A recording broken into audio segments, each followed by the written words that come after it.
Hi, welcome back to my channel. आज की video के बारे में बताने से पहले आइए आपको एक छोटी सी कहानी सुनाती हूँ। एक बच्चे की कहानी। एक बच्चा होता है जिसका नाम होता है जॉन, और उसे ना पेड़ों पे चढ़ने का बड़ा शौक होता है। उसे जहाँ पे भी कोई पेड़ दिखता है, कोई सीढ़ी दिखती है, कोई दीवार दिखती है जहाँ पे वो चढ़ सके, वो फटाफट ऊपर जाके चढ़ जाता है। तो ऐसे क्या होता है, एक दिन जॉन और उसके पापा और उसके कज़न और उसकी मदर, वो लोग एक जगह पे एक गार्डन में घूमने जाते हैं जहाँ पे उसे एक बहुत ही ऊंचा पेड़ दिखता है। और बस हुआ क्या, जॉन फटाफट जाके उस पेड़ पे चढ़ता है और सबसे ऊंची वाली शाखा पे बैठ जाता है, ये सोचे बिना कि इतनी ऊंची शाखा पे अगर वो बैठा है तो वो गिरा तो क्या होगा। और ये भी उसने ध्यान नहीं दिया कि शायद वो जो ब्रांच थी वो शायद इतनी स्ट्रांग नहीं थी जो उसके वेट को सपोर्ट कर पाए।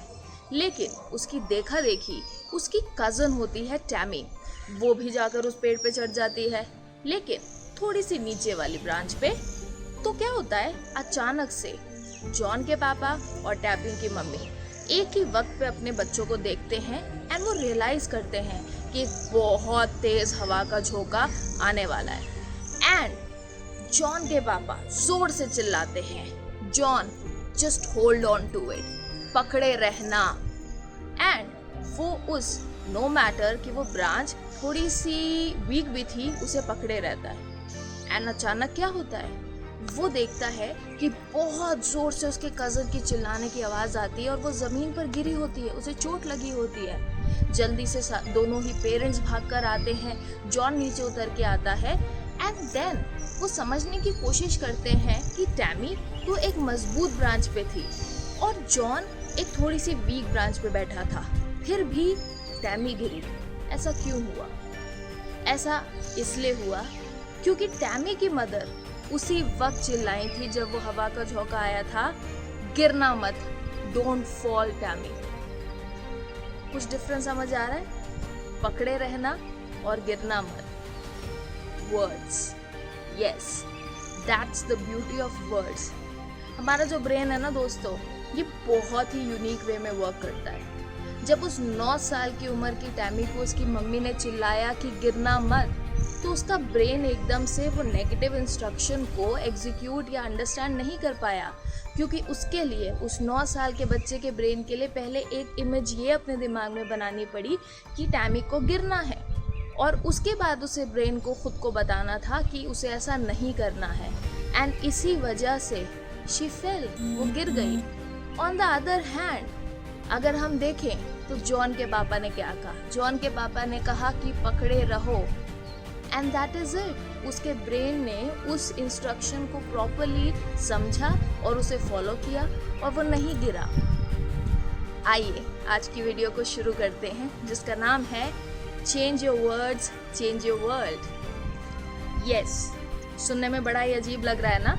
वर्ड्स, इतनी छोटी सी चीज़, ये कैसे मुझे कुछ अफेक्ट कर सकते हैं या ये कैसे मेरी ज़िंदगी बदल सकते हैं? But let me tell you viewers, ये वर्ड्स ही हैं जिनकी ताकत इतनी बड़ी होती है that they have change lives of people और they have also resulted in many words.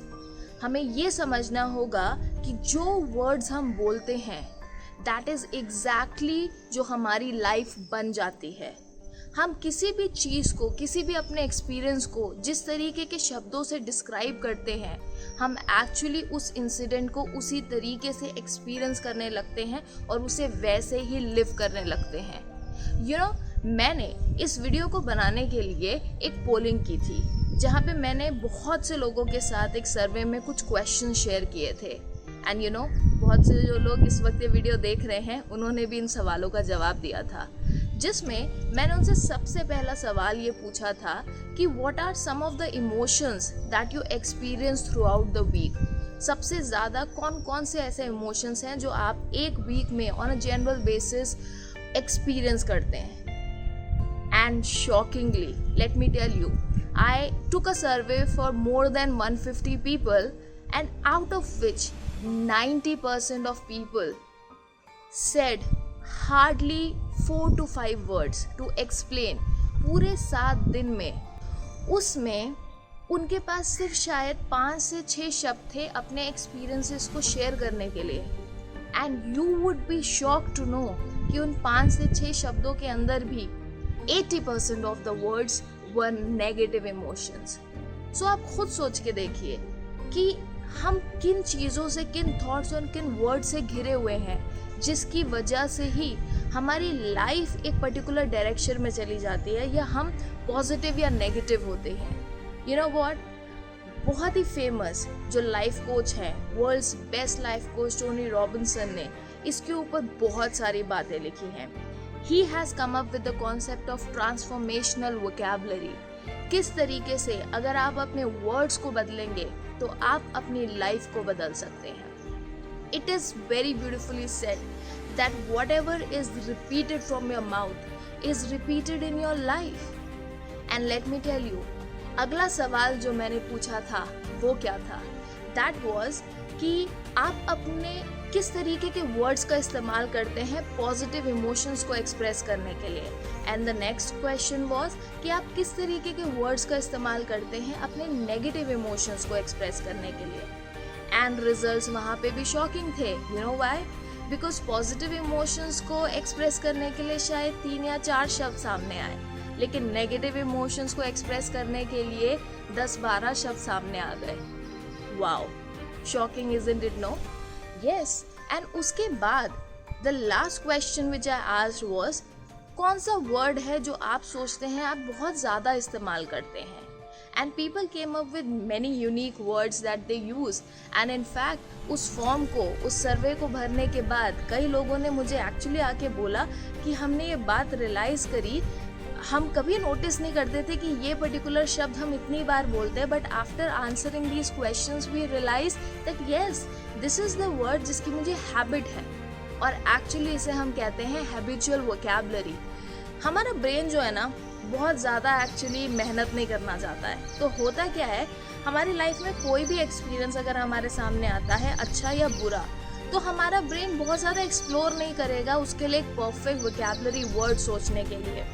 5 lakh से भी ज़्यादा शब्द हैं इंग्लिश की वोकैबुलरी में, और उसमें से सिर्फ 2000, that is less than I think 2 to 3% जो एक ह्यूमन ब्रेन को याद होते हैं, और उसके अंदर से भी शायद 100 या 200 शब्द ऐसे होते हैं जो हमारी हैबिट में होते हैं। तो व्हाट ब्रेन डज, वो थोड़ा सा कामचोर होता है। वो क्या करता है, जो शब्द ऑलरेडी हमारी हैबिट में होते हैं ना, उसी को ही हमसे बुलवा देता है उस पर्टिकुलर सिचुएशन को एक्सप्रेस करने के लिए। एंड देन व्हाट हैपन्स, छोटा सा एग्जाम्पल लीजिए, अगर आपकी आदत है किसी भी नेगेटिव सिचुएशन के लिए बोलना, गॉड आई एम डेवस्टेटेड, तो डोंट यू थिंक कि अगर एक छोटा इंसिडेंट भी हुआ और हमारे ब्रेन ने हमें बोला कि हमारे मुंह से निकले डेवस्टेटेड, तो कहीं ना कहीं हमारे लिए वो छोटा एक्सपीरियंस भी एक बहुत बड़ा एक्सपीरियंस हो जाएगा, because devastated is a very strong word, and somehow हम उसी एक्सपीरियंस को लिव करने लग जाएंगे, and we would blow the things out of proportion, we will go towards negativity. That is why what we need to do is we need to break our patterns. आपको मैं एक 10 days challenge देती हूँ। Just observe, कुछ दिनों के लिए observe करिए कि what are your emotional habits, आपके पैटर्न्स क्या हैं। जब भी आप कोई खुशी वाली चीज़ को देखते हैं तो आपके मुंह से किस तरीके के वर्ड्स निकलते हैं, जब आप कुछ नेगेटिव एक्सपीरियंस करते हैं तो आपके मुंह से कैसे वर्ड्स निकलते हैं, and note them down, and then try to break your pattern. उसकी जगह कोई और शब्द का इस्तेमाल करिए। फॉर एग्जाम्पल, आप खुद सोचिए, बहुत ज़मीन आसमान का फ़र्क पड़ जाता है अगर कोई इंसान आपको बोले you are mistaken, you are wrong and you are lying. Can you feel it? It's just words. तीनों में जो हमारा कॉन्सेप्ट है, जो फोकस है, वो आपको ये बताने का है कि आप गलत हैं, लेकिन तीनों में जो शब्दों का इस्तेमाल है और शब्दों को इस्तेमाल करने का भी जो तरीका है, वो ये शो करता है कि कितना ज़्यादा आप सामने वाले को गलत बता रहे हैं और वो इंसान उस चीज़ को कितना नेगेटिवली ले। इसी तरीके से हो सकता है आपको कोई इंसिडेंट ऐसा दिखे जिसमें आप बहुत गुस्से में हैं, तो वहाँ पे I am furious, I am angry, इस तरीके के वर्ड्स यूज़ करने की बजाय अगर आप अपने पैटर्न को ब्रेक करें, हालांकि थोड़ा अजीब लगेगा, लेकिन आप उसकी जगह बोलें मैं I am a bit annoyed या आई एम अ बिट पीव्ड। शायद खुद को ही सुनने में अजीब लगे और आपको हंसी आ जाए, बट डोंट यू थिंक वो हंसी कहीं ना कहीं आपके गुस्से के पैटर्न को ब्रेक कर देगी? Try it out. रिमेंबर, आपके जो वर्ड्स होते हैं वो बहुत आपके ब्रेन में आपके एक्शंस को, आपकी लाइफ को पूरे तरीके से गवर्न करते हैं। एंड ट्रस्ट मी, आप अपने वर्ड्स को चेंज करके जितने भी आपके नेगेटिव एक्सपीरियंस एंड इमोशंस हैं उसकी इंटेंसिटी को घटा सकते हैं, और उसी तरीके से जितने भी पॉजिटिव एक्सपीरियंसेस हैं उनकी इंटेंसिटी को बढ़ा भी सकते हैं। That's the beauty of transformational vocabulary. For example, अगर आपने कोई चीज़ बहुत अच्छी एक्सपीरियंस करी and you feel it's good, तो क्यों ना उसकी जगह एक बेटर वर्ड यूज़ करें, it's exciting, it's amazing, it's marvelous, and you'll see you will experience it in a better way. And similarly, जहाँ पे भी आपको कुछ negative दिखे, you want to say I was embarrassed, तो उसकी जगह बोल दीजिए I was a bit uncomfortable, या I was devastated की जगह बोल दीजिए I was a bit disappointed. तो you would see कि उस negative emotion की intensity कम होती जाएगी. Gandhi once said, your beliefs become your thoughts become your words become your actions become your habit become your values, and your values become your destiny. Do not speak negative words to yourself. कोई काम आप नहीं कर सकते हैं, don't say it is hard, it is impossible to do. Say it will take more effort and time. Do not say I can't do this. Say I can't do this yet. And you will see how beautifully you can start experiencing things in a different way, and you can change your life. Leaders, achievers, successful people in their lives have followed this mantra, that they have changed the kind of habitual vocabulary that they have been using. They have changed their words, and in turn they have changed the entire experience of their life. And if you want to change your life and change your world, now is the time. Change your words.